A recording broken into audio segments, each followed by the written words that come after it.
Today's day is quite an action-packed day, and as you have taken out time, so I'll also make sure that we utilize the time and you get to learn something new. So the focus is on learning. We'll have a project which would be an interesting project, which would be we'll have the speaker from there. Then we'll have panel discussion. And of course, I'll be talking about Coinstore, about the upcoming changes which are happening in Coinstore and what are our future plans. Okay, so this is me. Coinstore has been there for almost 3+ years now. And I remember when I joined 2 years back, it wasn't that famous exchange. There were hardly 1 million users. And when I see now, the users have grown up to 8 million.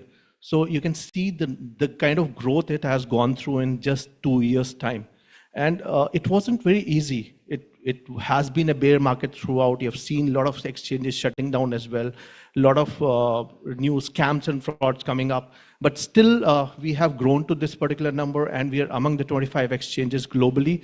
So, and the kudos and thanks goes to our user base, thanks goes to our exchange who had trusted in us and still have shown trust in us. And specifically in India, where we never even promoted our products, we, in fact, we recently started our events. I think we hardly had 4 or 5 events till now. Here also, out of the 8 million users, almost 15% of the user base is from India. That's something which is commendable, that has gone without marketing. So thanks again to the Indian users, to Indian crowd as well, to show so much of trust in Coinstore. As the punchline says, first choice for initial launch. So Coinstore's USP is the IEO. We have been one of the best exchanges to launch your IEO projects. And in fact, probably the best in the Southeast Asian market. Okay, and truly a global exchange where though our forte is Southeast Asia market, but we have users from almost 170 countries, which includes North America, which includes Europe, which includes South Asia, East Asia, Australia, and almost any country you say, we have users from there. Okay, and how does this happen? The user growth of 8 to 8 million users. There are so many projects which are listed on our exchange. There are so many other activities which we are coming up. The important thing is that we have explored marketing in a truly different way, where we focus on online marketing as well as offline marketing. Some of the examples of offline marketing and the events what we do, we are very, when it comes to global exhibitions, we are very strongly participating in those events. We have participated almost 70+ global events till now.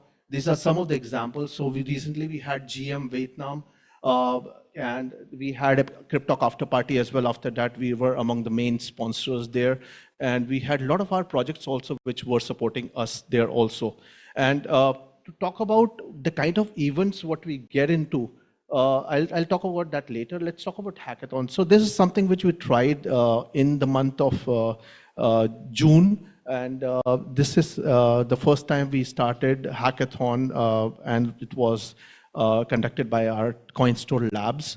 Again, it was the first time, but we still had a very successful hackathon where it was sponsored by Ubit blockchain, and more than 100 projects participated in this project. And then you can see the award. We had almost $200,000 which were distributed in the award.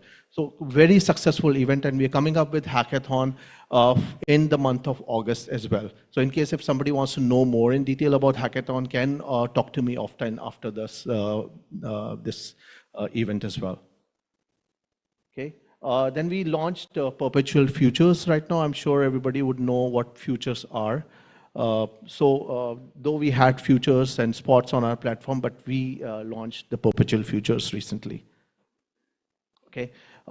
Some of the upcoming, like we said, we are very bullish in terms of participating in the global events. So we are one of the main sponsors of the Malaysia Blockchain Week, which is happening in the first week of August.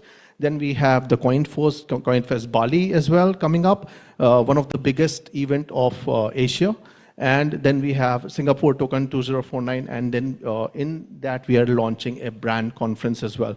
And the unique thing about this brand conference is that it would be focused on VCs and funding. So any projects which are looking for funding, so looking for VCs, I would highly recommend that you should be a part of this event. Okay, coming to the kind of marketing we have. So we talked about online marketing. We are very active on social media. Apart from that, the kind of offline marketing we have and the offline events we have. So we mainly have divided into 5 different sections. One is the world tour. I showed you some images, and Malaysia blockchain and the Coinfest Bali. Apart from that, we have Cryptalk. So Cryptalk is the live example. So we do it Asia-wise. So we have done it recently in Jakarta, we've done it in Singapore, we've done it in London, and this is the 37th Cryptalk, which is happening right now.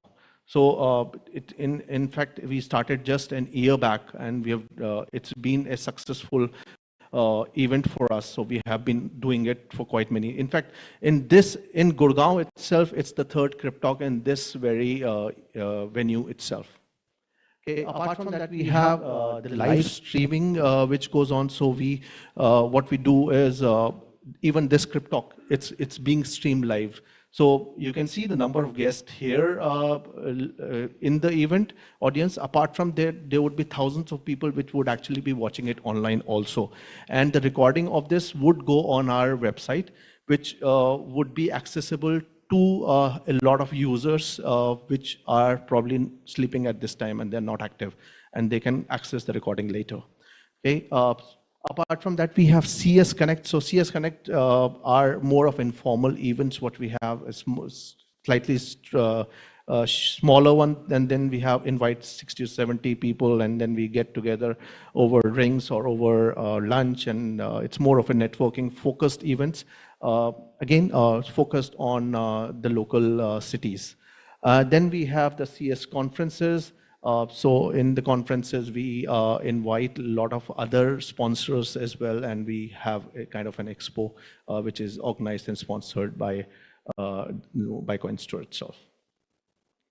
Okay, some of the examples of our global presence. So these are snapshots of all the some of the events what we have conducted. I'm sure we have attended more than 70 events, and not possible to showcase everyone, but some of them. And then we have the CS Connect. So these are the smaller ones and more focused on get-togethers. And then we have the Cryptalk education offline events. So this is focused on the Cryptalks are more focused on learning, education, and developing the youth, the crowd in a specific city, so that they understand what crypto is, they understand what blockchain is, and it's focused on the people, so that if we can actually make this market a bigger market. Okay, and then this is some of the live streaming. So this event is being live streamed. That's one thing. The other thing is we often have interviews with the founders of projects which are listed on our exchange. So so these are some of the examples. So we have AMA sessions, we have live interviews where our Coinstore managers ask certain questions to our project owners, and they talk about it, they talk more in detail. And this again is a very good brand awareness event, which actually the recording of this goes on our website. So this actually remains there. So if you want to go ahead and check which probably check at event or a recording which is 2 years old, you'll be able to find that. So it's a very long-term marketing and branding activity for those projects. Okay, coming to the end of the session, so I would like to tell you what are the future plans of Coinstore. So we are talking about Telegram bot as well. So any guesses how many users are on Telegram currently? Any guesses, wild guesses? Daily active users? How much? 250 million. Any other guesses? Half a billion. Okay. All right. All right. So uh, actual the number is 900 million. So imagine the kind of people we have on Telegram, and Telegram bot we have integrated with Telegram, and we are the second exchange in the world which has integrated with Telegram. So what it means for the users and for Coinstore, one is that we'll have a very leap and bounds growth. That means we have access to those 900 million users, which probably other exchanges do not have right now. And the other thing is, if you are on Telegram, that means you would not have to do KYC separately on Coinstore. You can directly uh, connect to Coinstore exchange website and start trading from there. So it's a ease for users, and it's a very important step for us as well, because right now we are 8 million, but soon we would be tapping into that market which is 900 million strong market. All right. And the good part is, as Coinstore, we have focused more on integrity, more on providing that kind of base to our users, which is ethical base, which is a strong a base which involves trust. So and that is these are some of the values, and these are the reasons why we have grown so much. And we are also coming up with more products on Coinstore, and we are planning to grow our India team as well. So probably in India, we in next 3 months time, we are planning to double or triple our team size. Okay, so that is all from my side, and I thank you everyone for listening to me, and now you can clap again. Right? And if you have any questions, please feel free to ask me. All right, thank you very much, everyone, and back to Dhruv. Thank you, Shaz. Thank you. All right, so that was a quite insightful view, thoughts, and info about the Coinstore, which you have shared. I really love the idea of getting Telegram bots, because I got to know about that very recently, that we would be doing that, and that would be a game changer for us and getting it incorporated in the system. Along that, and thank you so much that you also give the insights to audience about why the Cryptalk is getting done, and why it is very, very essential to have all the innovators, people who are aspiring to get into blockchain, people who are already contributing in blockchain, and people who are from web to world and looking for ways to get involved into it. So that is a major motto to actually organize such kind of events, and Shaz has already shared with us that we have been doing that. And this is going to be a very, quite a common scene very soon in Delhi, Gurgaon, to be honest, to conduct such kind of events and to get as much of the audience out here, right?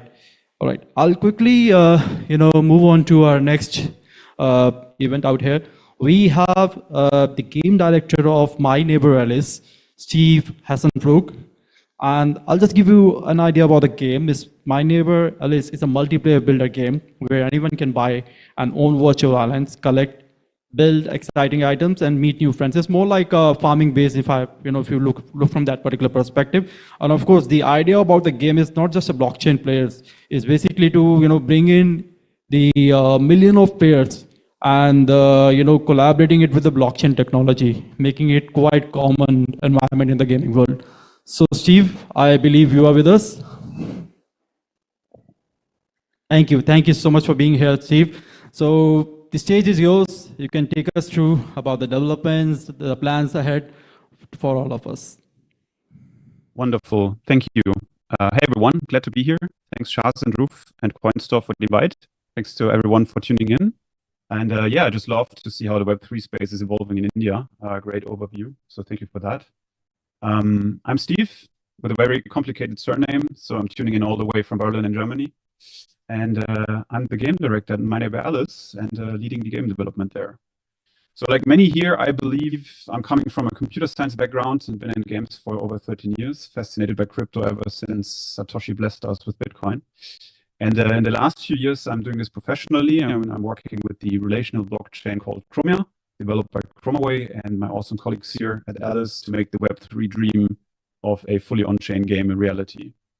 And today I'll be showing you a live demo of our game, Mine by Alice. So this is re-gameplay, nothing scripted.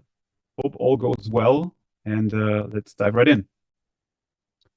So here you can see my character. I'm waving to you live from the game. We have, I think, a beautiful 3D game. And with Mine by Alice, something that we want to do is to create the world's first community-driven, fully decentralized game. And we have 3 major pillars that we adhere to. The first one is power to the players. So as you know, in Web3 and blockchain, it's about ownership, and we want to give all the power to the players to own what they've been building, contrary to many Web2 games which can be shut down. And then the second one is bring blockchain to the masses. So we want to be as inviting and open to as many people as possible, and make it as easy as possible to basically be able to get the benefits of blockchain. And the third one is social, sustainable, and evergreen. So we will be a very social game. In fact, we are a live simulation. It's a sandbox MMO. I'm going to run around a bit so that you can see an idea of the world. But we're essentially a sandbox MMO that's fully on blockchain. And what we have is a cozy, wholesome fantasy world, I would say, which is our core game. As you can see, here's our city, beautiful town of Lumulunda. We're also massively multiplayer. So there's a lot of different players that can play the game. So on the bottom left, you can see a few of the players I've just been talking to. And we are, of course, fully on-chain. So our whole Web3 ecosystem runs on the Chromium blockchain. And with that, I'm going to show you what is one of our biggest, I would say, USPs, which is the whole world. And the whole world you see here, the whole world map, is made up of, I would say, regions. And then within those regions, you see these little squares here. And every of those squares represents one land. And one land is an NFT, which you can own. And I'm going to go to my own land right here. Let's take this one. You can own multiple lands. I'm going to show you a bit on how this looks like. So on my own land, I'm owning pretty much, let's see where the border is. Here's the border. So everything from this border to the land that you see here, I'm crossing the border with someone else. This person is apparently known as Jark, but this is my land. I own this. And this is an NFT in itself. And on here, you can see we have land, we have trees, we have a beautiful scenery, but we also have buildings that I can place. And one of the things that you will be doing a lot in this game is, for example, farming. So here's a few fantastical crops that I have that I can water. And I'm just going to water my carrots here. Another thing I can do is to fish. I can fish in my own waters. And each land has different land, soil, and water qualities. So depending on where you are, you get different fishes, and you have different chances of getting fishes and things like that. Let's see if I can catch this fish real quick here. Again, all of this is not scripted. Cool, we got a regal bass. And why I did this right now, I want to say this is happening fully on chain. So this was a transaction that happened on the blockchain in the background. So as you can see, we try to make things as transparent as possible, which I think many Web3 games today still struggle with, which is this: you do a real action on the blockchain, you need to have a confirmation on the blockchain, you need to confirm it, these kind of things. We try to completely make this layer invisible. And aside from farming and fishing, you can also do resource gathering. So for example, all of the lands have iron, they have stone, they have wood. So I can cut this wood. For example, let's get this iron here. And again, what happens here is again a blockchain transaction. And then I get a fungible token, in this case, gleaming copper. And it should appear here in my inventory, where you can see all my items. So we're very item-driven game, but here I got the copper. I now have 6 of those. And I can use this to craft items or sell it on the marketplace. All of these different things that you would expect from an economy-driven game. Which brings me to my next point. We have crafting in-game. So, for example, here I could craft seeds. Maybe I need carrots. Maybe I need garlic seeds. And then you can see in this case, I can basically trade for them. I have wood and stone that's going to be traded. Let's say I have enough of these. I'm going to press craft. Again, the blockchain is confirming in the background, and boom, I got garlic seeds, which I then can go ahead and plant on my land. And now they're sprouting. I need to care for them. I need to water them. And after a certain time, I can actually go ahead and harvest them and do something else with them. So, but it's not the only thing. So this is kind of I would say, the core game loop of everything. So you do a lot of farming, fishing, and crafting. But another really cool feature we have, and which I'm going to showcase a bit from other players, that other players did, is that you have a landscaping mode. So all the land that you can see here, you see the confines again of my land. I can actually, similar to Minecraft, completely transform how the terrain of everything looks. So I can really go ahead with a brush and do really intricate, I don't know, towers, mountains, mountain ranges. There's a lot of different ways I could landscape my game, my land here. I can also select foliage that I want to have or not. So for example, maybe there should be a tree or there shouldn't be a tree. A lot of different things that I can do. I'm not going to do this now because I like my land how it is. And another thing is, once I have acquired enough placeables, how we call them, which are NFTs themselves, which you can get also from Binance. We have a few items on Binance. We have some which are natively on Chromium. So for example, here I have a few Binance items which are bridged into our game. For example, this beautiful fireplace here. It's an NFT which are bridged to the game. And I can just place it here. Boom, transaction happening in the background, and it's placed. And other players could now visit, and they can all see that I've placed my fireplace here. So that's pretty cool, and that's all going into something which we call self-expression. So for us, our game is all about self-expression. Like, you want to express how you are as a player. For example, I'm wearing these clothes, I'm wearing this flower wreath on my head. But there's different ways on how you can self-express, and I'm going to show some of these to you now. So let me go to what we call town hubs.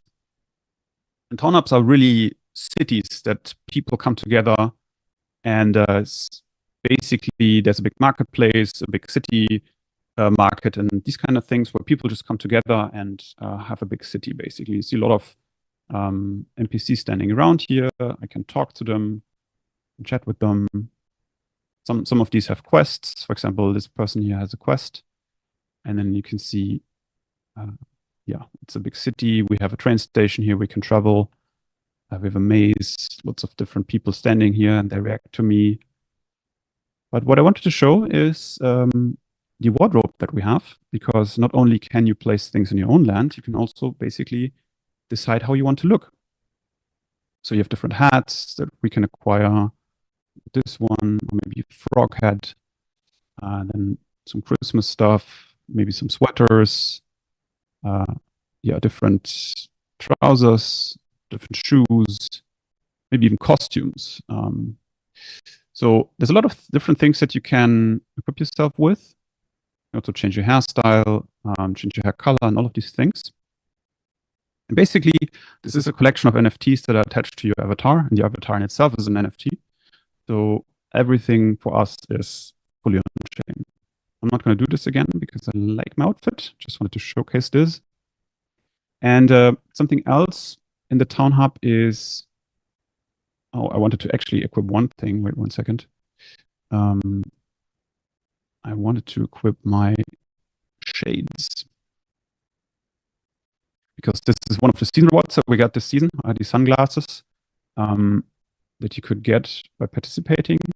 But the cool thing is, not only can you get all of these items, you can in-game actually go to a global marketplace, and here you see all the different items that players have put up, other players, real players have put up for sale.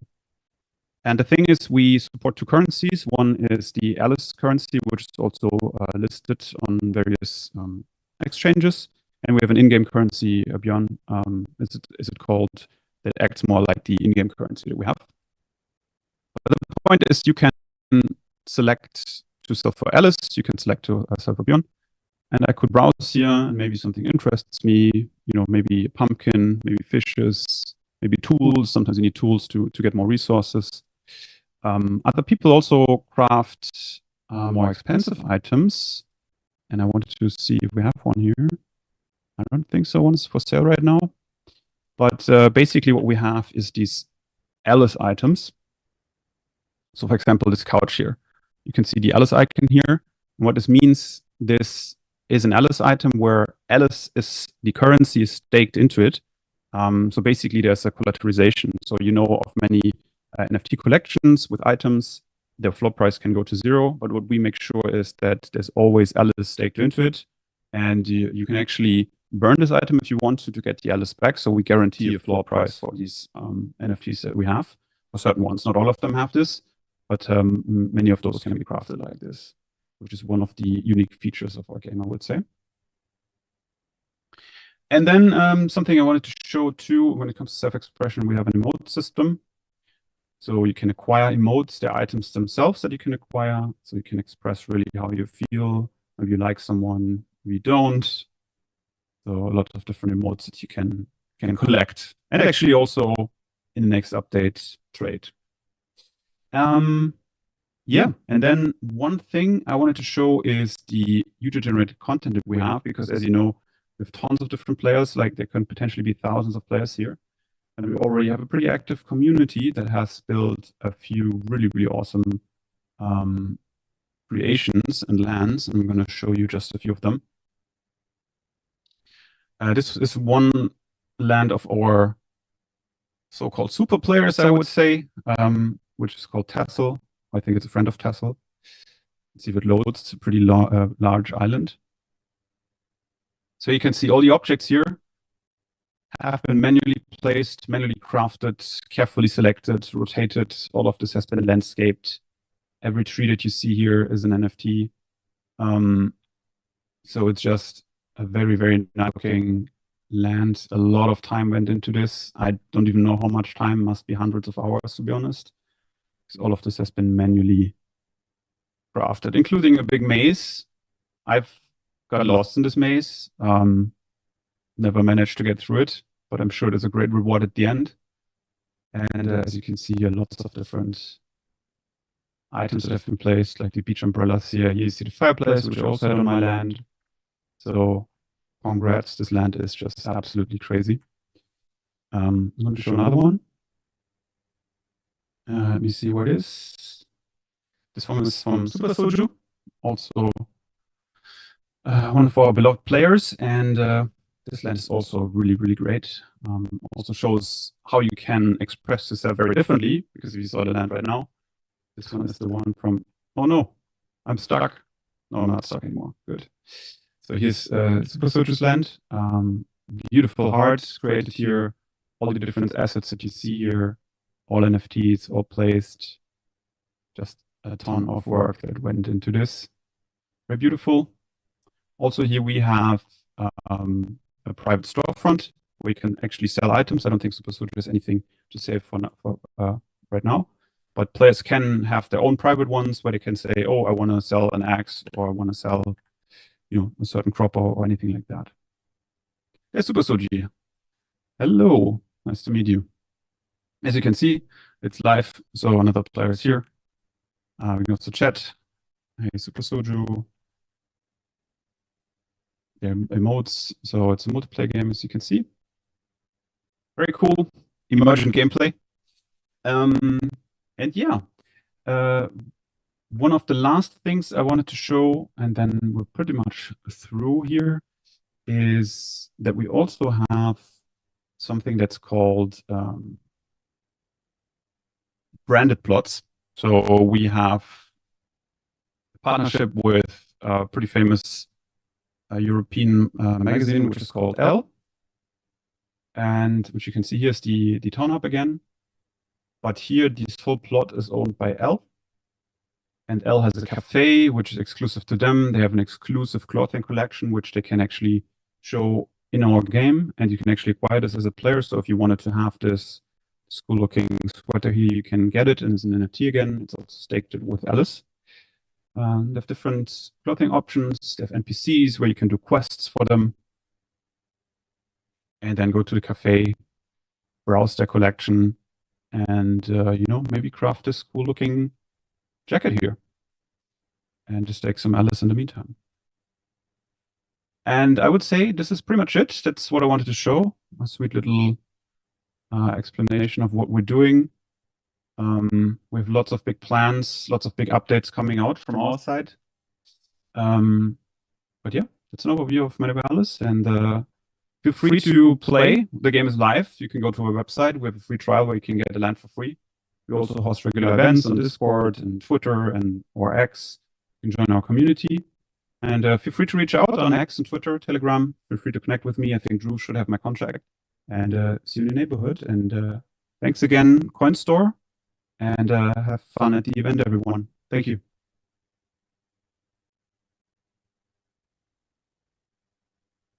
That's the whole idea.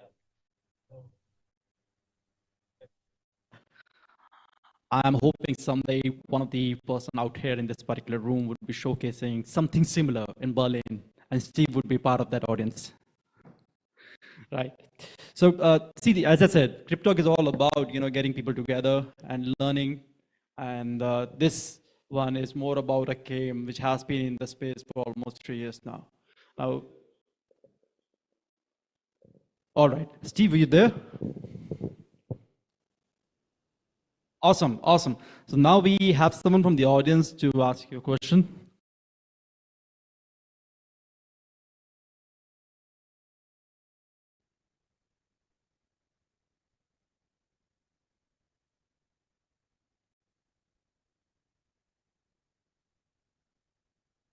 Yes, I can hear you well. Hey.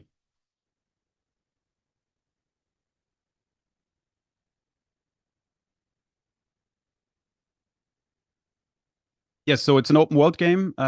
Players from all around the world can join. We have players from Japan, we have players from Europe, we have players from Southeast Asia, so everyone can join. It's an open world, and all the lands that you see are connected, so you actually have neighbors that you can interact with, and we want you to interact with. So for example, your neighbor might have like a resource that you don't have, so maybe you engage in trade. So it's definitely an open world game, yes.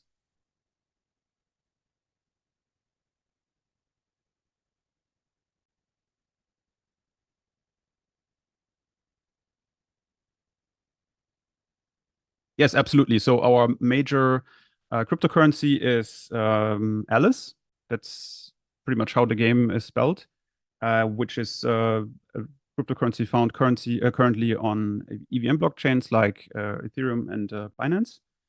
And you can actually bridge this into our game, and then you can actually purchase items with this in game, or you can actually sell items for Alice and then sell these Alice items back. So yeah, there's multiple things you can do on our marketplace and basically earn something if you want to.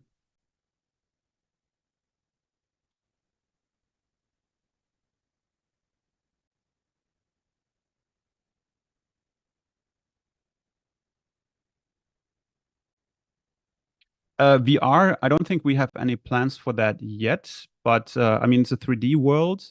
So maybe in the future, we have to see. I mean, I'm open to this idea for sure, but there's no plans right now to bring this to VR specifically. But we would still consider this something like, a 3D metaverse that you play on your PC or later on your Mac or in the browser. Yeah. Thank you very much.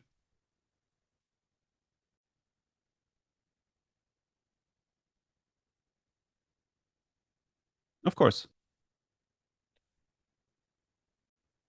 Hello.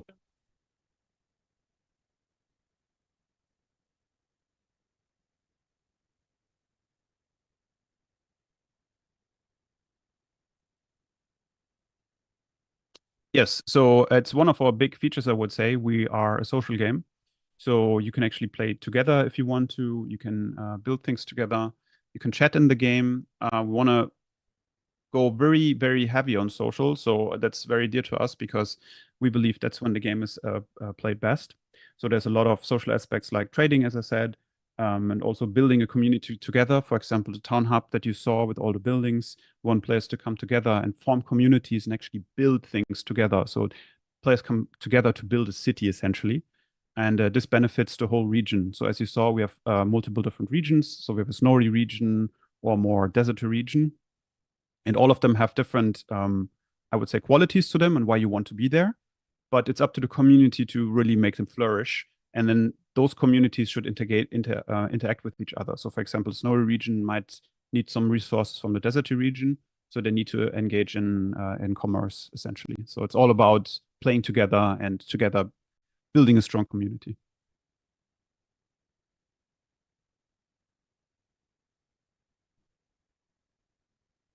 Of course.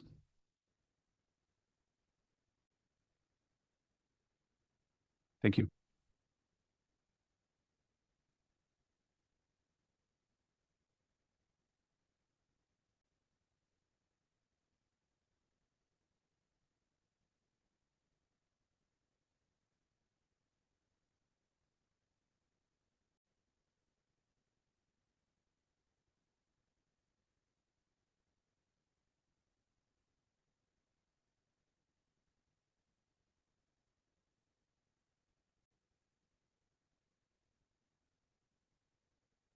Yeah, so great question. So first of all, everything you see on the client is essentially our game works on the blockchain and it's client agnostic. So we would go as far as be able to that other players could. For example, if you want to create a mobile client for our game, you're free to do so. You can hook directly into the APIs.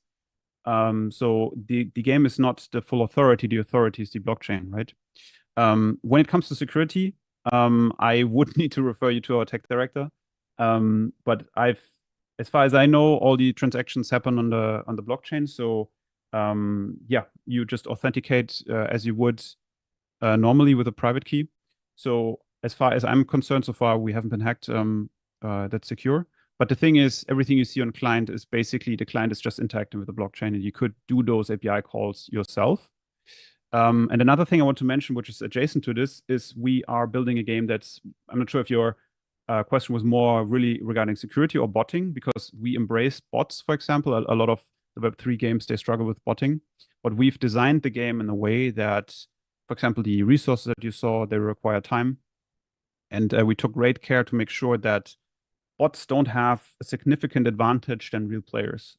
So I think when you look at games like World of Warcraft, for example, you can just farm resources 24/7, and the real player cannot catch up with that. And we want to make sure that no matter how you hook into our game, basically, you are subject to the same rules as a normal player. So in a sense, we're embracing botting. And the second one, yes, we absolutely are intending to make things open source because we also believe that's needed for fully on-chain game. The thing is, we're still building everything, of course. So in due time, things will be open source for sure. Yeah.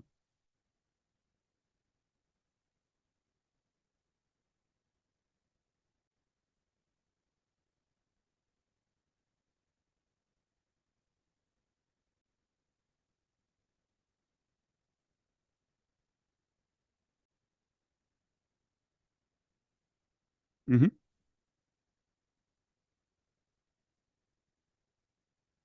Yes, absolutely. Yes, absolutely. I can't spoil too much because I think, yeah. So I would say check. Check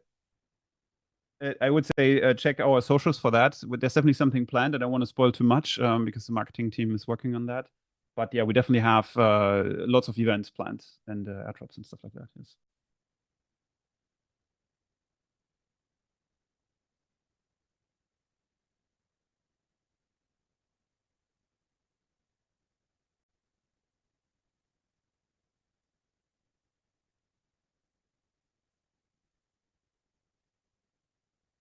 Yeah, thank you very much. And please, everyone, reach out on Twitter or wherever. Happy to discuss everything Web3. Thank you very much. So now this brings us to the panel discussion of the evening. This is always special because earlier we have been communicating with each other through the thoughts being shared by the people openly, like what Steve has done. But now this could be a more like a serious conversation. We'll be putting out the conversation right through in front of you, and they will be hearing out from the experts. And yes, the doors would be open for all of you to ask them at the end of that panel discussion as well. So I'll be inviting our panel speakers. Mr. Saurabh Singh, please give him a big hand. He is the founder of XR Protocols. Saurabh is a Web3 and AI enthusiast and currently developing a unique decentralized file system built on mobile devices. Previously, he founded Unreal AI, which was recognized by NVIDIA, Inception, and Clover, Google for startups. Right? Please, Saurabh. Thank you for coming. Mr. Lalit Bansal, pioneering expert. Mr. Lalit Bansal brings nearly 2 decades of expertise in blockchain, digital marketing, fintech, and growth hacking. As the co-founder of Rev Infotech, he is leading figure in blockchain innovation and advisory. Mr. Vinod Kumar is the founder and CTO of Cypher Blockchain. Vinod is an expert in blockchain and data analysis, currently spearheading the development of gaming solutions powered by his own public blockchain, showcasing leadership and innovation. And of course, Ms. Kavita, founder of Solverse. Kavita has been building disruptive and innovative platforms from data storage to ultra racing to decentralized solutions. She's a soul of Solverse, having conceptualized Soul ID and the Solverse. And of course, none other than Ramesh. He's our senior regional head of the Coinstore and heading the APAC region. So I invite all of these panel discussions, speakers to actually take us through their insights. Right. Thank you, Dhruv, for the wonderful introduction. Honestly, I'm not a celebrity.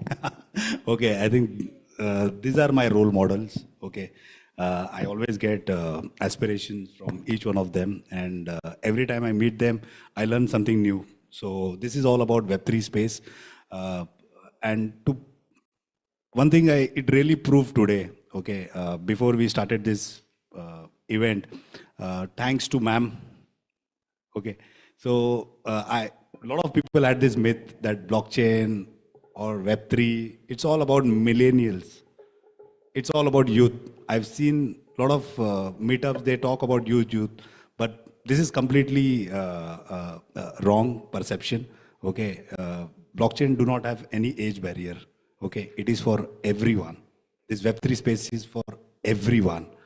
And this is one of the objective of having these meetups, where you can actually see people, the real innovators, the founders, the industry experts, the leaders who are contributing in this Web3 space.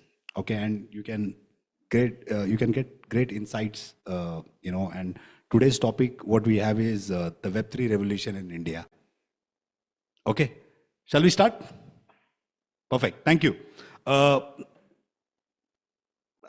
Something I want to share is there is one thing which is common between Vinod and me. Okay, not blockchain, not Web3. I'm not as technically expert like Vinod, but his background, he was working with Accenture, and I was also with Accenture for 7 years.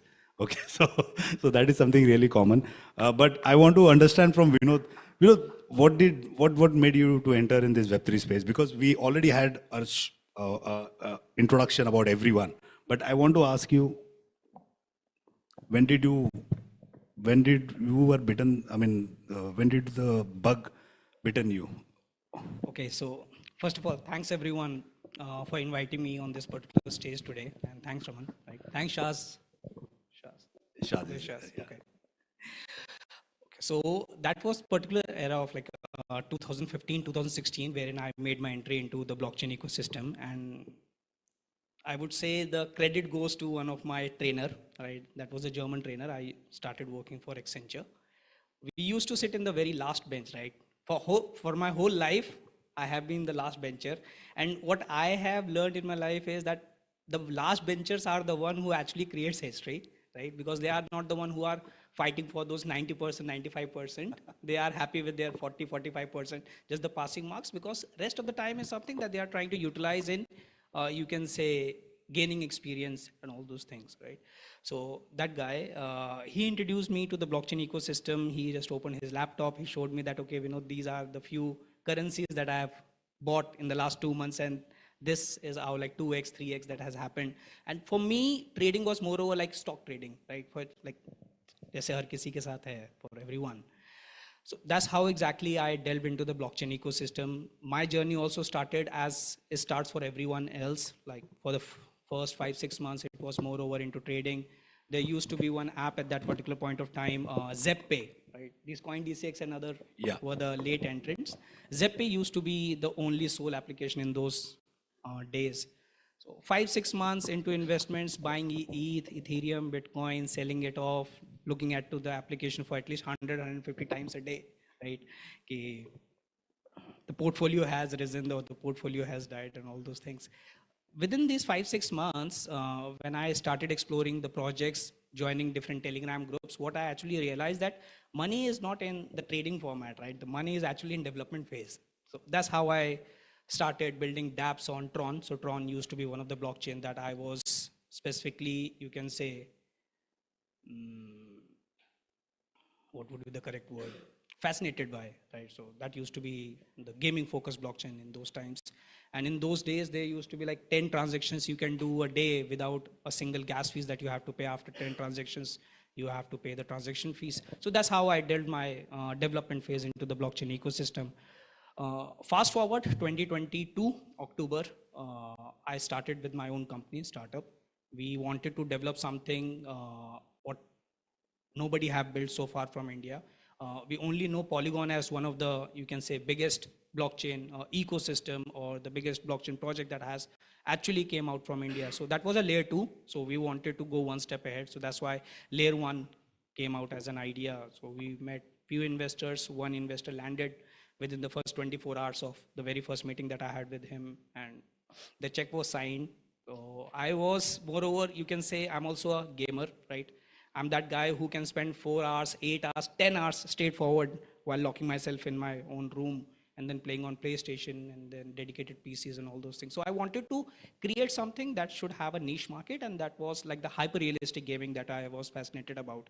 And what I have seen in the market, that every other blockchain game that everyone tries to play is something you go to a web browser, say Google Chrome or Brave browser, you connect your MetaMask and you try to play a game.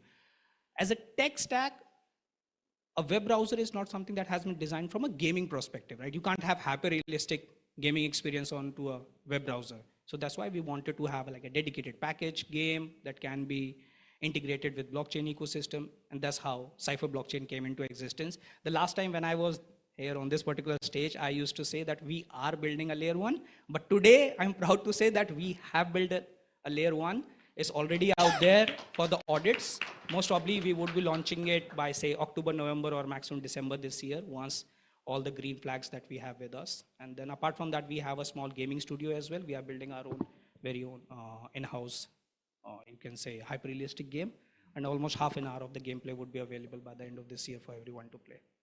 Okay, great, great. Thank you. So to continue with this, because one of the topic is very important today. Okay, it's like, the revolution of Web3 in India. So a lot of audience, they want to know about the layer. What are these layers? Okay, because we know the layers in onion. Okay, but what are these layers in blockchain? Okay, so what is the difference between a layer 1 and a layer 2 blockchain, and what do you mean this for Indian startups? So first of all, excuse me, because I have this bad habit of taking examples, because that's how I'm able to convey my messages, right? So let's try to understand it from a perspective of an example, right? What is a layer 1 and what is a layer 2? And make it as simple as possible so that even I can understand as a layman. Okay. So take an example, there's a land, right? And you try to dig a foundation out of it because you are trying to build a building, right? Say a 2-story or a 3-story building.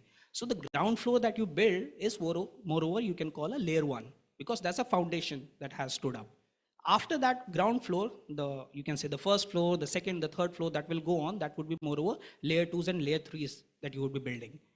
From a standpoint of a technology, let's try to understand this way, that a layer 1 is moreover like a foundation technology set in stones, right? Say, take an example, there was an Ethereum, right? That was built on proof of work initially, and now is transitioning into proof of stake for almost like 2 years now. So we are still waiting for Ethereum 2.0 to finally come out in the market. So Ethereum was moreover like a layer 1 blockchain that was set up initially to cater to the dApp, or you can say the developer market, right? Initially you had Bitcoin that was created for the financial freedom. Then you have Ethereum that was created for developer, you can say freedom. Developer can come into the ecosystem. They can try to build their dApps, deploy a smart contract, test as complex smart contracts as possible. So that's how Ethereum came into the market, right? Now, Ethereum have few drawbacks, right? You try to do a transaction, say in INR currency, the transaction fees would be anywhere around, say, 1000 INR, 1500 or 1600 INR in those days. And the transaction speed would be moreover 15 minutes, 20 minutes that it will take for a transaction to get processed and recorded on the blockchain. Most of the time in 2017-18, we have seen that there were like 24 hours, 36 hours of network congestions as well when you try to do a transaction. Then out of a sudden, there's a new entrant into the market, say Polygon, right? So Polygon was built over and above Ethereum, right? So it used the base layer. The base technology was what Ethereum was already providing. Your wallet address will remain the same, starting with say OX800 and all those things. The only thing that Polygon tried to change was the transaction speed and you can say the transaction timings. Now, instead of 15 minutes of a transaction time, you are trying to do a transaction which will get processed within say 15 to 20 seconds. And instead of paying say 1000 or 1500 INR, you would end up paying say 70 paisa as a transaction cost for any specific transaction. So that's what the solution Polygon tried to give into the market. And that's why most of the developer tried to shift, or you can say most of the customer base tried to shift from Ethereum to Polygon. So that's the difference between a layer 1 and a layer 2, because see, when you have a layer 1, right, you can't make, you can say, unnecessary changes. You can't try to test the particular blockchain out into the market while trying to do changes into it. That's why you need to do a hard fork, right? Hard fork is moreover like branches, right? So there's a tree and then there's branches into the tree. So say the tree that you have is Ethereum and then you have branches out of it that has been hard forked. That's how you get a Polygon. So the Polygon will stay on the foundation layer. However, it will provide over and above advantages what Ethereum is trying to provide. So that's how you can differentiate between a layer 1 and a layer 2. Okay, that's really great. Even I didn't know about this in detail. Okay, so I think this is something which is related to Lalit. Okay, because you carry a strong experience in development, not focused only on one particular area, because you've been providing solutions and services to multiple clients. Okay, so is there a Web3 talent shortage in India, and what initiatives you have seen, to bridge that shortage, that gap? So, Ramesh, this is really an interesting question, because if I say about shortage in terms of all categories for development we have, it's never fulfilled. If I talk about we don't talk about blockchain, Web3. Even earlier used to say, till date, colleges from past decades, every engineering college is making a student learn C, C++. But now no one is using, right? Still, a robust blockchain is based on what? C++. And still you won't find any talent. We are talking about a very ahead technology, which is Web3, right? But I will still say that Web3 hasn't come yet. Everyone is saying Web3, but there is no decentralization. No real product has still launched, right? Talent was always a challenge for me, because I entered into this blockchain space in 2016 when there was no such talent. We had to learn ourselves and then make people train. And I would say that within these 8 years, we had trained more than 200 people in our companies, and then they are now somewhere else. Someone even has joined, like you are saying about Polygon, right? And to make this initiative more grown, I'm also a board member of one of the largest community, which is called C# Corner community, and representatives are also over there. This community started in 1997, and at present more than 3 million registered users are over there, and they are mostly what? Developers, entrepreneurs, and people who are aggressive in learning. And in this also, we have started this initiative, I think last year, that we have collaborated with more than 50 universities, Hmm. wherein we are hunting talent for blockchain and making them learn. to make them understand the possibilities and the growth of blockchain. However, I won't say this, that AI has taken up, right? So growth of blockchain has slower a bit, but still blockchain will be growing more than AI. And for this also we are conducting some sessions and chapters. All over India we have more than 45 chapters, and all over world we have more than 71 chapters. That is a great initiative. Yeah, that is a great initiative. Thank you. So it's that we are open to anyone that who wants to come and join. And we are happy to make anyone learn, so that I would say, you can say me as a selfish person, because I always find talent and then let them make work for me. No, I think that is the best way. What I feel. Okay, I don't take it a negative way, because then you get real people who have who can learn, and then they get a hands-on experience. Okay, because maybe there are many developers, potential developers, okay, who may know blockchain, like some languages like Solidity. That's my understanding. No, But exactly, they may not have a hands-on experience. So that is the reason why I ask. I mean, this question is very important, especially when we are talking about India. So what did you experience? I mean, I'm sure you would have gone to the colleges, and you must have met some students, okay, who are probably in the second year or a third year of their technical domain. So what is, I mean, some experience you want to share? No, definitely, whenever I'm going to colleges and universities, and I'm speaking over there, the one common question which I get from students when I'm asking them if they want to ask anything, always it comes, sir, hum currency kaun si khareed le? Yeah, This is the biggest challenge, but it's really hard to make any talent to see in their depth that what they can do brilliant challenges, because even some of the renowned names are there, like Shiba Inu, for whom we had worked and developed certain products. Even their layer 2 was developed by our team, but it was hard to find. You would see people who have just learned Solidity by maybe ChatGPT. Still, they claim that we have a bigger experience. So, yeah, I want to ask Kavita, okay, in because this is again very important, like what Lalit just mentioned, that which currency to be used. That kind of feedback he's getting. That means people still mix blockchain and crypto. Okay, so I want to hear Kavita your thoughts on this, because it's a very sensitive thing. Okay, maybe you can explain it better. Okay, and then I will ask Saurav to join. So this misconception even I had. Okay, About blockchain blockchain and currency. crypto. Yeah. Okay.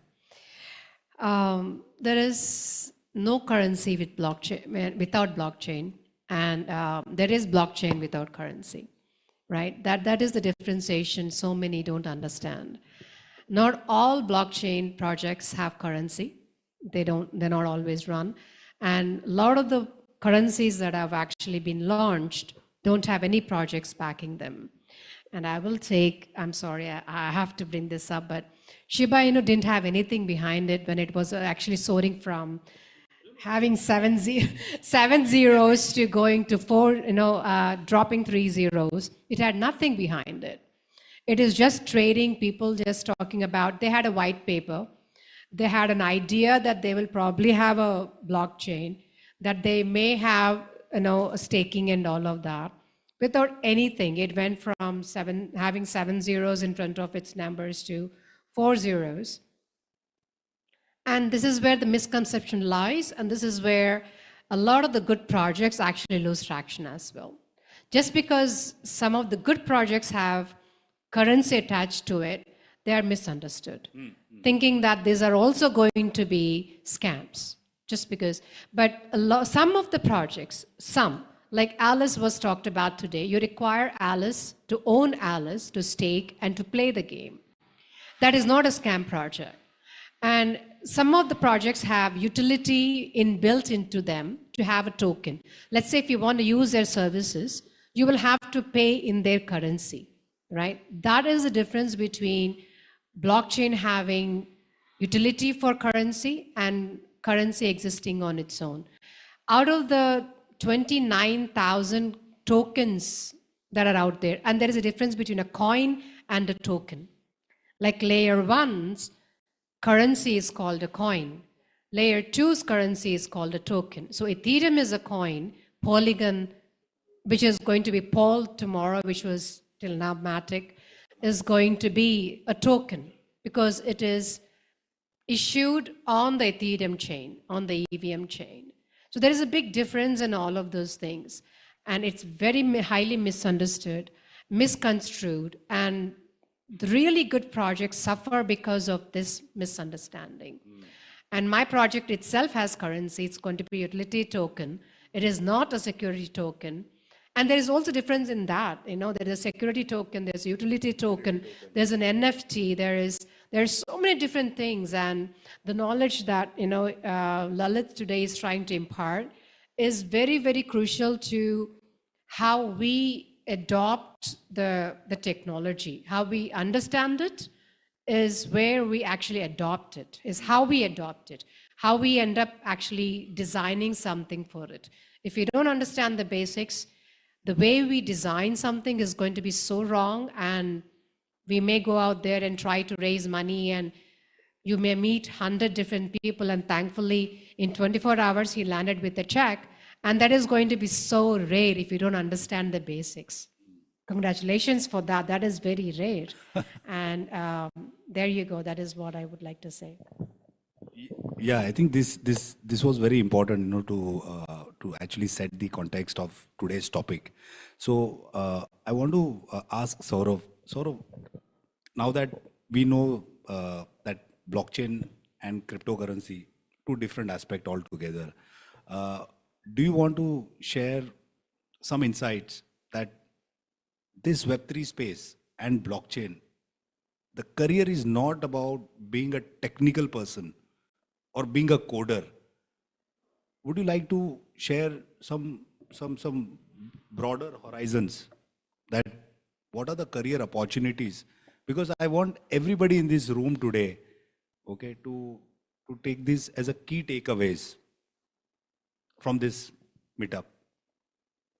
Yeah, so I want to draw some parallels, right? So when Web 1 was kind of launched in the early 90s, the way we read it, right? It was a frenzy, or it was a heaven for developers, right? They was the one who captured Web 1 in the early years or early days, right?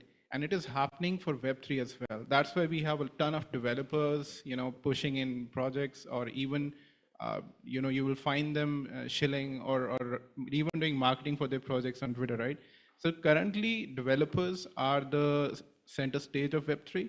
But what we are also seeing in Web3 is that, you know, now instead of calling projects, you know, we should call them products, right? Projects is okay, right? It's not a project anymore. That's what I'm trying to say. So if you treat any Web3 project like a product, you will realize you need you know, you need a ton of marketing people, you know, on your side, right? And if you want to, let's say, tap into the next set of waves of people, the next billion people who will be joining Web3, you need a good UX, right? You need to improve the UX of onboarding users to Web3, right? So you realize if you see Web3 as a product, you need a ton of different roles in your project, right? I call them products.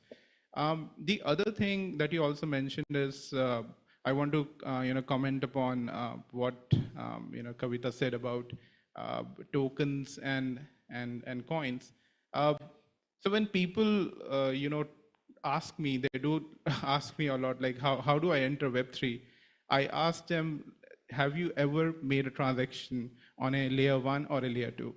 Most of them, I get an answer that I need to I bought a token on some exchange, but that is not at all equal to making a transaction. So first of all, people who are entering into Web3, the first thing that you need to do is get your hands on some crypto assets and try to make a transaction. Because when you make a transaction, you will realize that first you need to create a wallet. And what those seed phrase is for you, right? What happens with that seed phrase? And then what happens when you make a transaction? Why is there a gas fee associated with that transaction? And why does it take so much time for the transaction to actually be committed on the chain? So if you follow this one basic thing that I call developers joining the Web3 to make transactions on layer one, try to understand the process and try to break it down so that you can learn where you can fit in. The one thing that I also talk about is not everyone has to learn, I would say, Solidity or even, let's say Rust if you want to be a coder or a developer in Web3 space. We do not actually need that much of those guys, right? Once the smart contract is deployed for most of the Web3 projects, it's up to the Web2 developers to interface it, right? The job of the Web3 developers is mostly to probably create a smart contract or secure it. After that, again, the game shifts to the Web2 guys. So Web3 understanding how to create a smart contract is also something you should be aware of, but it's not like a core expertise of, let's say, of any Web3 developer to become a Web3 developer. Yeah, thank you. I think this is well said, that you don't have to be a coder to do a transaction. Yeah. You don't have to be a coder, right, to do a transaction or to know about what kind of roles are available in Web3 space. I think that will only happen when you interact.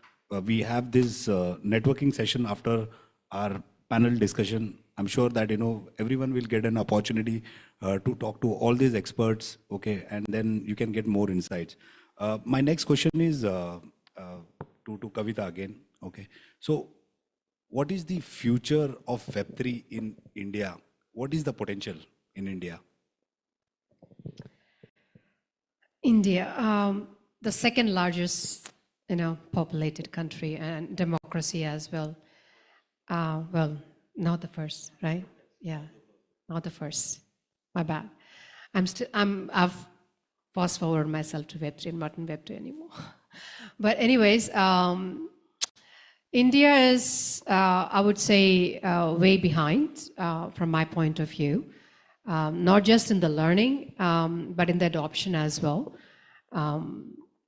We are in September, supposedly, we're going to get some news as per Mrs. Sitaraman about what the government's stand is on crypto.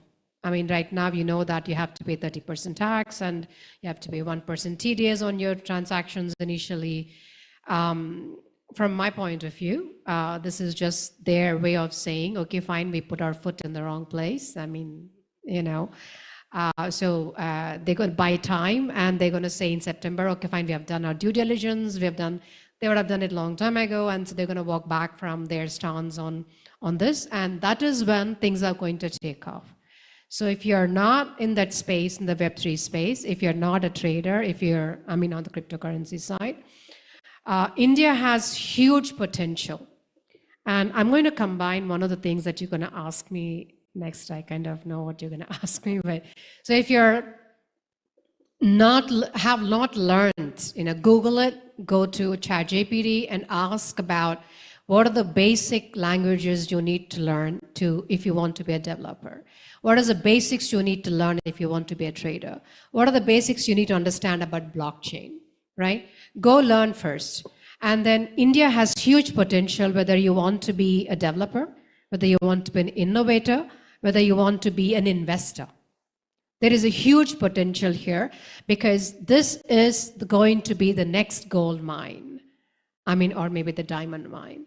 And India is going to be it. India is going to export the next best unicorn. And I can bet on it for you guys.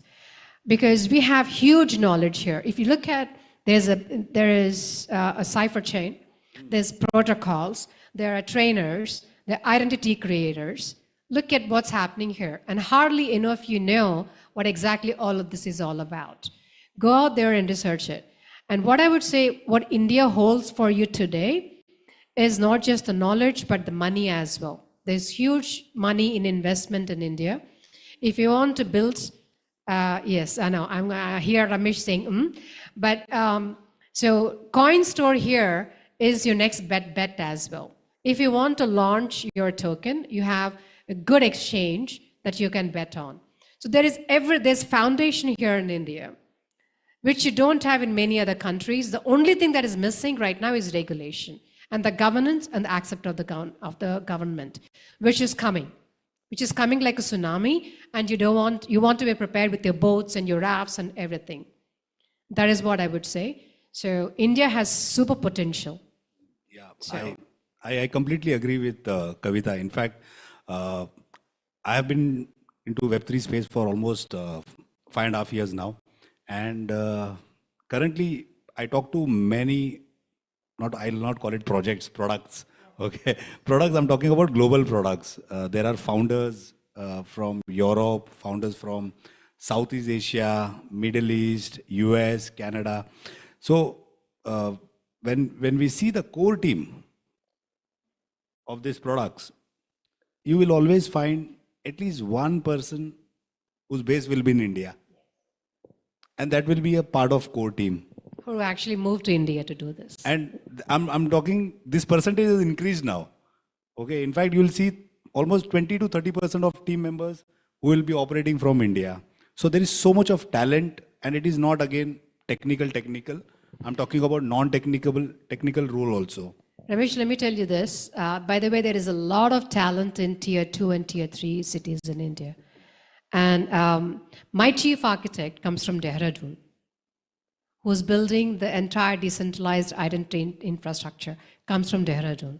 You would not believe that. There is huge potential in tier 2, tier 3 cities. If any of you are looking to finding talent, to finding entrepreneurs, or trying to invest, there is huge potential in tier 2 and tier 3 cities in India as well. Correct. I think with this, I want to ask Lalit, can you share some examples? Definitely, I would love to see what you add on. Yeah. I would say that, last week I was talking to someone in the US, because he was well connected with US embassy. So, what the discussion point was that since there are these people are not getting good growth in US, and we must be knowing that US government is saying that let's lay off Indians back to India. So from that statistics, I was surprised to hear that what he said, that 30% people, Indians, they are very happy to go back to India, right? And 50% of the people, they are a bit confused. But when they come to India, the way the things have happened in India, and they are seeing how the talent is growing, how the infrastructure has grown. So they are a bit confused, and they really want to shift back to India. So coming to your point, I see that there is a huge potential and talent in India, which is somewhere not in India, but they have to come back. And definitely India will be at the top, not only in terms of population, but in growth also.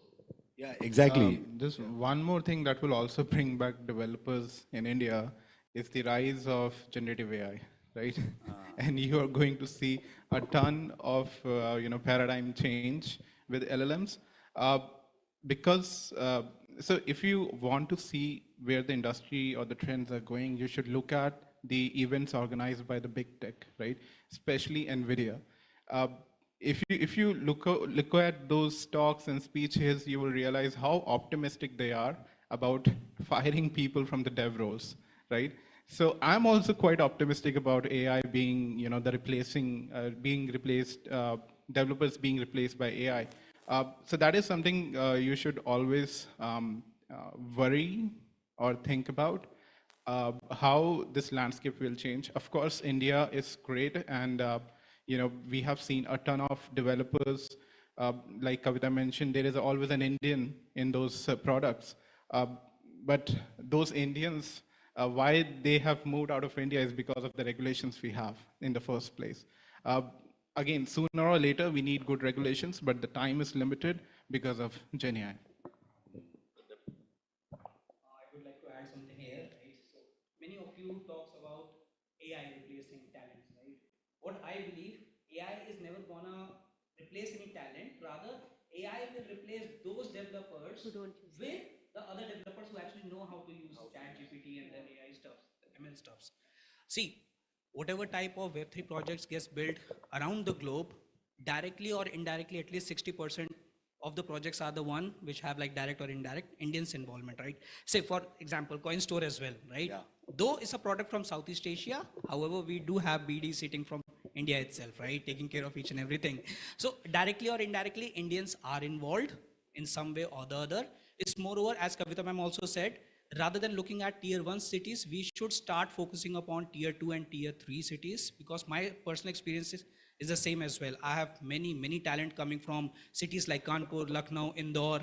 Then we have Madurai, right? We have Pune as well. We have Jaipur, we have Chandigarh. So there's a lot of talent coming from these tier 2, tier 3 cities, right? It's moreover that we have to understand that what type of talent we want to bring onto the table, because not everybody can be tagged with a Web3, like a Web3 tag. Say you want to build a website for a Web3 project, it simply needs a UI UX designer, right? And a simple person who can actually understand, say, Java or any other language on which you want to, on a base language that you want to build a website. So there's no mandate of having a Web3 knowledge in order to build, say, a website. The same thing happens for other, you can say, protocol inside a blockchain ecosystem as well. Say you have a developer who knows how to connect APIs, right? There's no mandate of having a Web3 knowledge for a person who can actually connect APIs. So if we can start shifting the Web3 wala hoax, right, to actually understand that, okay, these are the talents which are needed, and pretty much it was easy for, I wouldn't say so easy, but yes, on that particular aspect, it was easy to set up a team. Today we have a team of around like 42 folks, ranging from the blockchain side and the gaming side as well. And not each and every come from a Web3 ecosystem, trust me. It's pretty much easy for these guys to learn if they have that tendency to learn. That's what my stand is. Okay, It is not at all hard to migrate to Web3, right? If you're a Web2 developer, it's very easy. But you need to be a very good Web2 developer Yeah, in the because first place. solidity also comes from Java, right? If somebody have base knowledge of Java, it would be pretty much easy for him to actually understand that how exactly smart contracts work, right? Yeah, I think it's very important, for the audience also to know that what we are talking here is not about the Web3 initiatives or the products. Okay, let us understand from the government perspective. Okay, I'm sure everybody would be curious to know that how far government has taken initiative in adapting blockchain. Okay, I'm sure you as an industry expert, you have worked very closely with maybe semi-government or private. Okay, so would you like to share some examples? I want to hear from each one of you all, in fact. Okay, each one of you all, so that our audience understands it better. That it's not only because we are sitting in a panel discussion, we are talking about Web3 and blockchain. Okay, let us see from the high level. Okay, even they are also talking. Definitely. Look, if I say it's more about adoption, because you never know that how people are directly correlating it with. Because anyone wild guess is that when was the first foundation of blockchain was kept? I don't think anyone have researched it. Pardon? No. 1991. Exactly. The first, I think the two people named Stuart and one more was there. So those were the two people who has just laid the foundation of this blockchain. But when did it came to an adoption? It was when Bitcoin was created, right? And Bitcoin, it came into the popularity in 2010 when the first when the first pizza was bought. Yeah, pizza worth 10,000 Bitcoins. Yeah. By the way, So it you takes spoke about pizza. Just to let everybody know that we have delicious high tea, snacks, everything arranged after this panel discussion, so that we can. I don't know whether we have pizza in the menu, but I'm sure we can. We have something lovely surprise for you. Okay, so we can do networking. Yeah, please. So it's all about adoption that when we took, and like we were saying about this, to become a trillion company industry within India. You know, India, I think at this moment, because you run an exchange, so you could correlate it with better.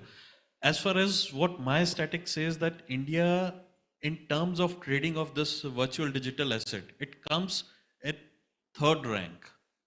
Correct. So you can see that how much transactions are happening within India.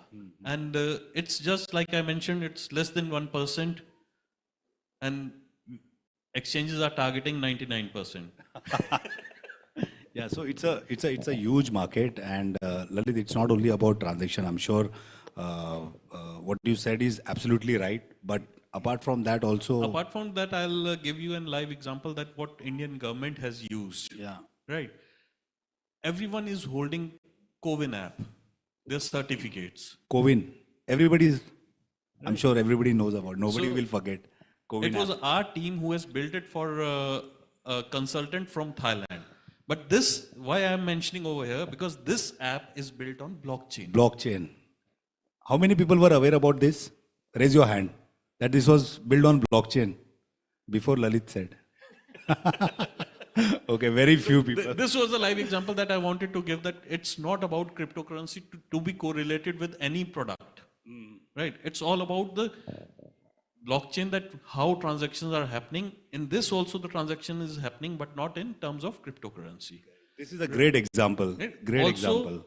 I am in discussion with one of the country, I cannot name it now, but it's all, what we are discussing, that creating an NFT for certificates. Certificates as in your matriculation, your degree certificates. So this is also being in discussion, and maybe one of the government could come up within an year that everything is digitalized. I think this is the biggest problem right now, and I'm sure blockchain can be the best technology to to solve this, to store the data. Then it has its own significance, I'm sure. So, Kavita, what about you? Any example? Yes, Any we're talking interesting about one? governance, right? We heard about CoWIN and we heard about Right. the certificates. No, in terms of, are we talking about It's not only governance or government. usage by the government? Government, private, anything which you want to share, something really interesting to hear. All right. Lalit was just talking about NFTs for certificates and, for degrees and all of that. But let me just add to that we have gone beyond that. Life has, I think, in Web3 has moved beyond NFTs these days. NFTs are transferable, and certificates should not be transferable. So that is where the whole thing comes into play. But the governments are already using digital certificates and all of that. Let's say if you're talking about Bhutan, how many of you actually know that Bhutan has what is called the national digital identity? One person. Actually, the entire country citizens are being issued digital identity on the blockchain, right? What does it mean? It means that there are many countries here. Singapore is doing it. European Union is passing its second data digital identity law. And US is in 2025, they want to do mobile digital licenses and all of that. So we have gone beyond the basics now. The governments are all across the globe. There are at least 26 countries that we have listed so far are going to be using digital identities. The only difference there is that they're going to be in silos if they're not going to be interoperable. That same example that I gave about if you have francs or if you have dollars or if you have pounds, if they're not interoperable, that if you can't exchange them, there is going to be a problem today. So all these countries will have to be on interoperable layers, which somebody is like one of us is going to be doing it. But the governments are using digital identities, and which means that anybody traveling from India to another country can simply obtain a visa in their wallet. They will not require to go to the office, use their passport, apply for a visa, wait for it. It can all happen within a matter of seconds. You have your identities in your wallet. You just ask that particular government to issue your, you send a request to them. They send a request back to you that they want to read your credentials. Then a transaction happens on the blockchain saying that you have accepted to let them see your credentials. That is written on the blockchain. So you cannot tell them tomorrow that you have stolen my data. It is immutable. So they read it, they accept it, they give you a visa. And it comes to you as a verifiable credential on your wallet, into your wallet.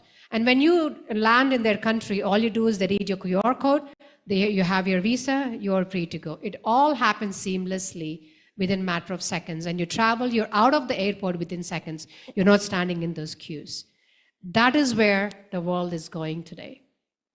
I think this itself is a great example of a revolution, especially the identity, digital identity.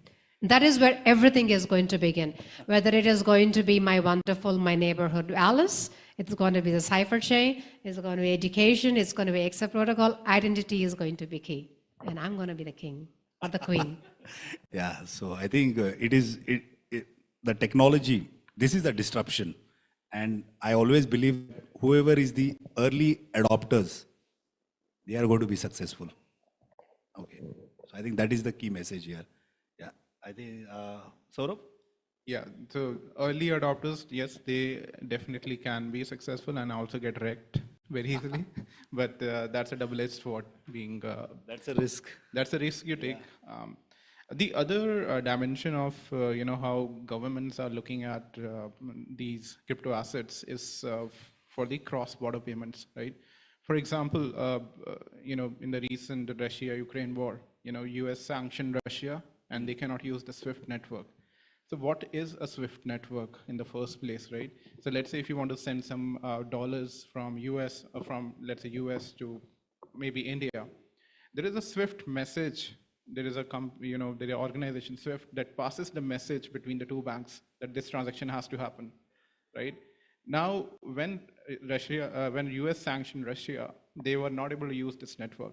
What they relied on was earlier their stance on Bitcoin was that it's not the clean currency, but now if you look at their stance, they are more or less lean into legalizing it far more than what they had. I guess if you look at these crypto assets as a medium of exchange between countries, right? Just between countries, they are finding it quite cheaper to transfers for the transfers, and it is quite immediate, right? For the Bitcoin, I know it takes around 10 minutes, but have you ever done a SWIFT transaction? You will realize it can take up to days, right? So that is a super important thing that the governments are now realizing. Talking about India is more or less, they will follow what the developed world will be doing, especially US. And given what is happening in US with the recent SEC's implosion, they have been going after a lot of projects, but now they have closed their cases. We should see a good regulation. The current regulation is okay, taxing you 30% for the profits and not setting off your losses. It's regressive, but at least we have something. That TDS things need to go. 1% TDS on every transaction is super bad, right? So my take is that cross-border payments, that is something that the countries will definitely be looking forward to with the Web3. Any banks or government banks which are supporting right now? Are they exploring to adopt blockchain? Not that I'm aware to solve this problem? Not that I'm aware of. Okay. So still, I think. Okay, so ICICI Bank, Axis Bank has already done the CBDC thing in India, right? CBDC, yeah. And this is how another many of you know topic. when you go to the airport, the app that you use, right? The Digi Yatra, the data is already stored on blockchain, right? That's backed by blockchain right now. But let me add to that. They may be verifying on the blockchain, but it is still centralized. Your biometrics are still on the centralized servers. So blockchain is, I would say, moreover, when you build something, it's always centralized, right? Say we talk about the game as well, right, Alan? By the end of the day, the game would be stored on a centralized server, right? Say AWS or any type of, say, Microsoft Azure or... But we have IPFS right now, right? Do, so, with but that, we can nobody actually is do away with it right now. Yeah. Everybody is running after AWS. So when the blockchain actually starts, right, we can't have the complete control go out into the market. And that's why for the first initial 2 to 3 years, everything remains centralized. For Cypherchain as well, the things remain centralized. We don't want to have a swan effect to come into the market, right? So say if there are 100 node validators, more than 50% are already occupied by the actual, you can say the developer who have built the blockchain. Coming back to the government aspects, right? So as Kavita ma'am also said that there's a difference between blockchain and there's a difference between digital assets. So the government is always pro when it comes to technology, right? Blockchain technology, government is always pro from the very first day. When it comes to digital asset, nobody wants to give out the control out of RBIs, right? Nobody wants you people to have a printing machine at your home and then printing money, right? See, what are tokens, right? Tokens are moreover printing machines, right? You can have up to 18 zeros of a currency that you can have the decimal points, right? You can have infinite supply of tokens that you want to create. You can name whatever name you want your currency to be. You can have Vinod as a name of the currency, and then you can have the short code of the currency as say VIN, right? You can have trillions and quadrillions of the supply as well. Definitely. Then we'll have a short code RAM then. See, I'm advisor, apart from working for Cypher Blockchain, I'm also advisor to other, say, private projects as well as government projects. So one project that I'm working on right now is for a state government for land registry, right? So yes, the government is exploring all these avenues. The COVID data for Maharashtra government is already on Polygon blockchain, right? So we have n number of use cases that actually we can count on our fingers till date that government is actually pro when it comes to technology. But yes, day before yesterday, I filed my tax, right, by the way. So if you people go to clear tax and try to file your tax, all your digital asset transactions are, you can say, captured, right? So they showed me whenever I traded on Binance, P2P, all the TDS that has been deducted, all the tax that I can actually claim. So all these data are actually being captured right now. So there's no, you can say, running from all these things, right? What the most you people can have, you can have a Singapore visa for 2 years that I have. You can have a Dubai golden visa for 2 years that I have, right? I have a quick question for you. You mentioned land records that you're working on right now, right? What do you think about the way Karnataka has done its land records, the passkey and all of that? What do you think about the amalgamation of the infrastructure that they have built? What do you think about that? See, the infrastructure is good, and as you said, Karnataka and Telangana, right? See, these are the IT hubs. Trust me, whatever technology that you hear today has already been time and tested in Telangana and Bangalore already, right? So yes, the government of Karnataka is very, you can say, technological pro, right? The solutions that actually gets built in these actual states, first of all, and then the other states, you can say, try to take from them, because see, no chief minister wants to, you can say, stay back. I'm more asking in terms of the way Karnataka has done it. The land records are on the blockchain, but the passkey, the key that you use, is a thumbprint again. Right. That is not on the blockchain. So what do you think about the way that has been structured? That's what I was talking about. Are you doing the same or the passkey? Yeah. No. See, as of now, the similar thing will happen for the Himachal government that I'm working for.